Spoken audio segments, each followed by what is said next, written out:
En étudiant ces glaciers sur le terrain, les scientifiques espèrent mieux comprendre l'évolution de l'immense calotte glaciaire de l'Antarctique. Car si toute cette glace disparaissait, les océans seraient plus hauts de 66 mètres.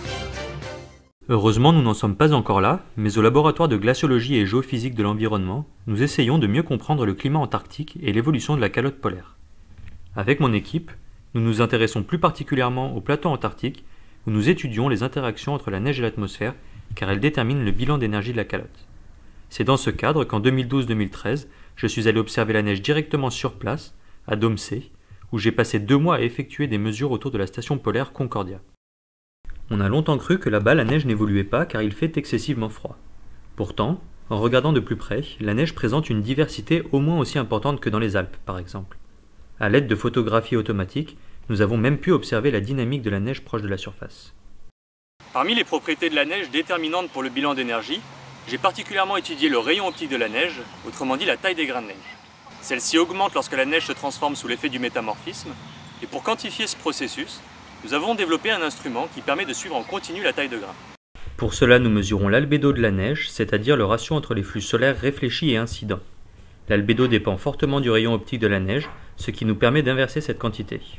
Ces mesures ont mis en évidence un grossissement d'un facteur 3 de la taille de grain au cours de l'été à Domsé, ce qui implique une baisse d'albédo de 4%, soit un forçage radiatif de 16 watts par mètre carré.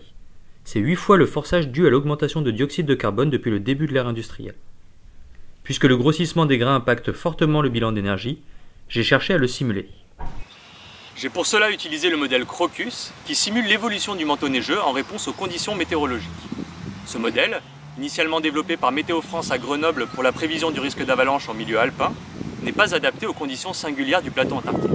J'ai néanmoins utilisé la version alpine du modèle pour simuler le grossissement des grains observés, sans véritable succès. C'est pourquoi, au cours de ma thèse, j'ai amélioré le modèle Crocus en me focalisant sur l'absorption du rayonnement solaire, qui est un facteur déterminant pour le métamorphisme. Comme la neige est translucide, la lumière pénètre à l'intérieur du manteau puis est diffusée un grand nombre de fois avant d'être absorbée ou de ressortir.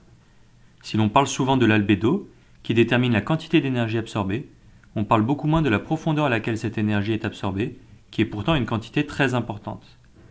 En effet, le rayonnement solaire réchauffe le manteau sur plusieurs centimètres d'épaisseur. En contrepartie, le manteau se refroidit par émission thermique, mais comme la neige est opaque dans l'infrarouge, ce refroidissement est localisé dans le premier millimètre du manteau. Ce processus, appelé effet de serre solide par analogie avec son alter ego atmosphérique, conduit à l'existence d'un maximum de température à quelques centimètres sous la surface, dont la profondeur et l'amplitude dépendent essentiellement de la profondeur de pénétration du rayonnement. Du fait de ce maximum, de forts gradients verticaux de température se développent au sein du manteau et génèrent des gradients de vapeur d'eau, eux-mêmes responsables du métamorphisme et du grossissement des grains. Comme ce grossissement entraîne une baisse d'albédo, et donc un réchauffement du manteau, une boucle de rétroaction positive s'établit et tente à amplifier le métamorphisme. Pour simuler correctement le grossissement des grains à Domsé, il faut donc bien représenter l'absorption du rayonnement solaire dans la neige, raison pour laquelle j'ai amélioré le schéma radiatif de Crocus. J'ai d'abord utilisé un modèle de transfert radiatif dans lequel la neige est représentée par des sphères de glace. Malheureusement, en comparant ces simulations avec des mesures de terrain, j'ai constaté que le modèle surestimait toujours la profondeur de pénétration du rayonnement.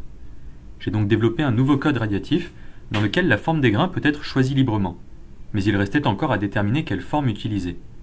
Pour cela, j'ai comparé un grand nombre de mesures de pénétration du rayonnement à des simulations. J'ai ainsi montré que représenter la neige par des particules fractales ou hexagonales, par exemple, était beaucoup plus approprié qu'utiliser des sphères. Doté de ce nouveau code radiatif, Crocus reproduit très bien le grossissement des grains observé au cours de l'été 2013-2014. Avec cette nouvelle version, nous avons aussi simulé pour la première fois l'évolution de la taille de grains observée par satellite depuis 2000, ce qui est très encourageant dans l'optique de réaliser des simulations climatiques en Antarctique qui soient réalistes. Finalement, en combinant développement instrumental, mesures de terrain et simulations numériques, mes travaux ont permis de mieux comprendre la dynamique du manteau neigeux sur le plateau antarctique et sa contribution au bilan d'énergie de la calotte. Ils ont aussi ouvert de nouvelles portes pour la modélisation des interactions entre la neige et l'atmosphère dans les régions polaires, que ce soit pour l'étude de la banquise arctique ou l'interprétation des carottes de glace.